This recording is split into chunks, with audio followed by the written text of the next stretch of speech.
This is session number 48. There are 3 remaining books of history which we haven't covered yet. The first one is Ezra. Here's the context. The stories of the kings and the record of the chronicles tell us that the people of God had fallen into grievous sin, and God had to judge them because of it. Sin was the cause. The result was captivity. God moved his people out of the promised land temporarily so that they could be judged in Babylonia. After 70 years, as we saw in Jeremiah and Daniel, the people would be restored once again to their own land. This chart will orient you to the timeline of the final years of the Old Testament. The blue lines with dates at the top will give you the timings. Along the bottom, you'll see where the various Persian rulers fit in. The books of Ezra, Esther, and Nehemiah are shown along with the remaining 3 prophets.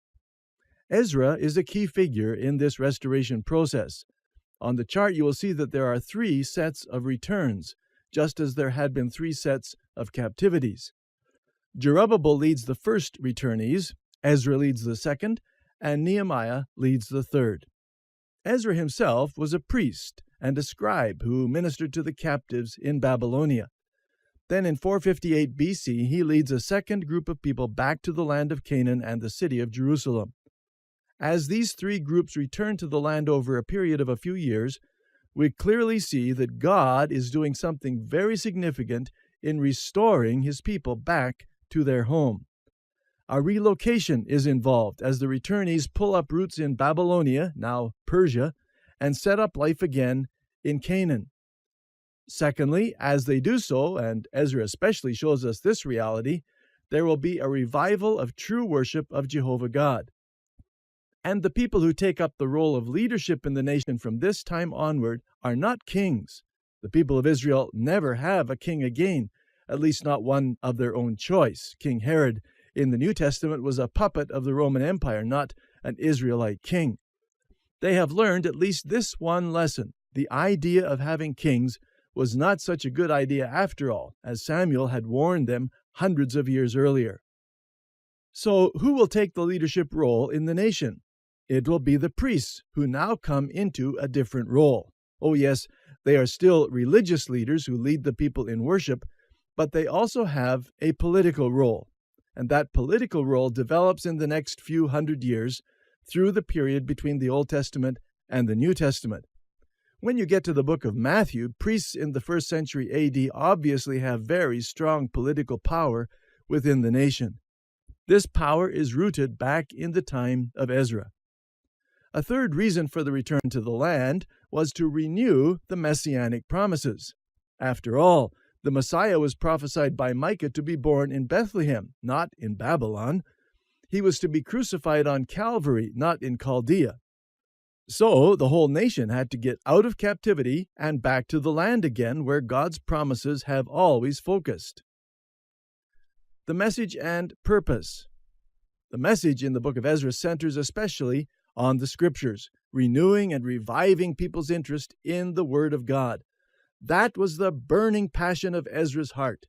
He was a priest who knew the Word of God and loved the Word of God, and wanted God's people to know it and love it like he did. His whole ministry was precisely this: renew their interest in the Scriptures and help them through the Scriptures to know and love God. That's why Ezra is most likely the person who wrote 1st and 2nd Chronicles, looking back at the history of the kingdoms of Judah and Israel from a priestly perspective. He is probably the one who also wrote Psalm 119, that long psalm in which every verse says something about the Word of God. We don't know for sure, but Ezra is certainly a good candidate for this authorship. The structure. The book of Ezra has a rather peculiar structure. It is in 2 parts, but the first part doesn't even focus on Ezra. It goes back to the restoration under Zerubbabel. So the record of the first 6 chapters predates Ezra's return to the land by telling us what happened when Zerubbabel led a group of 50,000 people out of captivity in Babylonia and into their own land once again. He has an unusual name, but it might be easy to remember. As someone has suggested, he led these returnees back so that they could see Zerubbabel. And in truth, when they got back to Jerusalem, That's all there was. Rubble everywhere. The descriptions in chapters 1 and 2 have to do with the long journey of 5 months. Then chapters 3 through 6 tell us about the work. And what was the work? The number one priority for this first group returning to the land was to rebuild the temple. They had learned some lessons in the 70 years of captivity, and now they knew that the most important thing was to put God first in their national and personal lives. Therefore, rebuilding the temple was the top priority, and under Zerubbabel, they get it done. In the Book of Ezra, there is now a 60-year interval between the first part of the book and the second part, as you see on the chart. During that interval, the story of Esther takes place, which we will get to in session 51. Following that interval, Ezra leads a second group of Jews back to Jerusalem from Babylon, bringing us to the second section of the book, Reforms of Ezra. This story is picked up in chapter 7, as Ezra describes what he himself experienced, once again focusing on the journey and then the work to be done. And what was that work? Well, it wouldn't be building the temple because that had been Zerubbabel's job. Ezra's task then was to reestablish worship of God in that temple. Chapter 7, verse 10 tells us, "For Ezra had prepared his heart to seek the law of the Lord, and to do it, and to teach statutes and ordinances in Israel." It would be difficult to find anyone better suited to lead the nation in reestablishing worship than Ezra.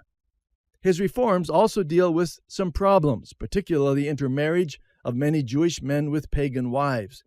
In doing so, Ezra helps the returnees become not only a worshiping people, but people with hearts that are different than the generation that went into captivity. Fourthly, application. Prior to the captivity, God's people had gone away from God to such an extent that he had to discipline them by removing them from their land and taking them to Babylonia. Now, with changed hearts, they are ready to return, both physically and spiritually, to where they should be. Ezra's record, then, is a wonderful book on how God deals with backsliders. When God's people of any time, any place, at any age back away from obedience to him and fall into sin, becoming captive to old habits and old sins, how can we be restored? Where do we start? Ezra can help us understand the steps or stages involved as spiritual principles derived from the history of God's physical people of Israel. Their first step was to return to the promised land because they were a physical nation under God. For us, the principle is to return to God, repentance toward God, and faith toward Jesus Christ in obedience to him. That is a necessary first stage after we have gone away from him to any degree. The next step is to rebuild an altar to God, a rededication or reconsecration to him as our Lord and Savior, making him the number one priority in our lives. The third step is to restore the temple. In other words, we return to a life of worship, service, and witness. Fourthly, we must recognize that these steps will not be easy. In the realities of life, there will be difficulties along the way, because the enemy of our souls does not want us to have a restored relationship with God, walking in fellowship with him, and living out his life in our lives.